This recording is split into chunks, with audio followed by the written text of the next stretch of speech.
Good morning. Like Pierce said, we're heading into the NCAA championships this weekend, which will be on Saturday in Louisville, Kentucky. We qualified by virtue of competing at the South Regional this past Friday in Tuscaloosa. The women won their first ever regional championship. The men were second by 5 points, which is a pretty small differential in scoring in cross country.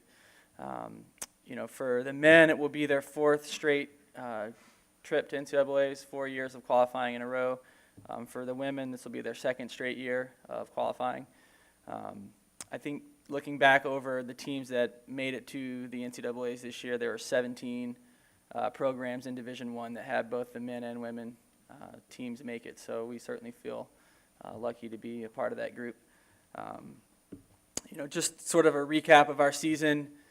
We've had a pretty good year by all accounts. I think at the SEC meet, the men and women both finished third, which is what they were picked in the preseason poll. But to be honest, we have an expectation here, at least within our program, that top two at the SEC is kind of the minimum that we shoot for every year. And so, we were a little bit disappointed to come out third, but certainly I think both teams rebounded nicely heading into the regional and actually defeated. Both the men and women defeated an SEC program at the regional meet that finished second in Georgia for the women and Alabama for the men. So we feel like we finally sort of performed up to the level that we were expecting once we got to the regional meet.